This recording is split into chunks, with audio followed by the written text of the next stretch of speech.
Halo, saya Yeni Sofia Maharani, agen properti Harcourt Soloraya. Apa kabar Anda hari ini?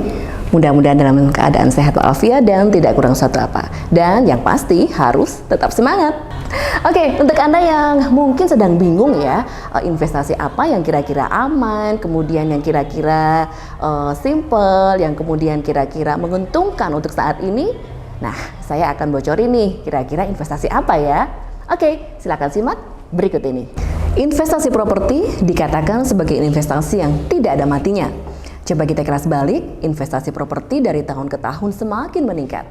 Kenapa begitu? Karena investasi properti banyak sekali membutuhkan dan penduduk di Indonesia semakin bertambah. Sedangkan properti pasti akan selalu dicari. Nah, sedangkan setiap tahunnya akan selalu naik. Bisa dibayangkan, 1 tahun, 5 tahun, 10 tahun yang akan datang pasti akan mengalami kenaikan yang cukup signifikan. Nah, untuk itu Anda tidak ada alasan lagi untuk tidak berinvestasi di bidang properti.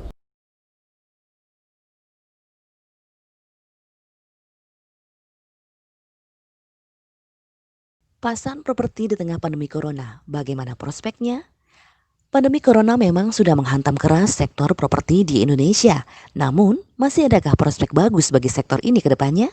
Mengutip pendapat dari Mary Novita, Country Manager dari Rumah.com, saat ini mungkin telah terbesit di pikiran sebagian orang untuk memiliki rumah ideal. Pasalnya, kebijakan pemerintah yang mengharuskan kita berada di rumah akan menciptakan pemikiran tentang pentingnya rumah dalam kehidupan sehari-hari. Semakin lama bekerja di rumah, bayangan akan rumah ideal juga semakin terbentuk. Beberapa orang juga akan beranggapan untuk memiliki rumah nyaman yang dapat membukung pekerjaannya dari rumah. Rumah.com Indonesia Property Market Index Q1 2020 juga mencatat bahwa secara keseluruhan tren pasar properti di tahun 2020 adalah menjadi buyer's market. Dengan kata lain, momentum yang tepat bagi konsumen untuk memiliki properti. Virus COVID-19 memang telah berdampak negatif pada pertumbuhan sektor properti. Namun, pemerintah juga sudah menetapkan sejumlah kebijakan untuk mengatasi hal ini. Di antaranya adalah subsidi sebesar 1,5 triliun rupiah untuk mempermudah masyarakat dalam membeli rumah.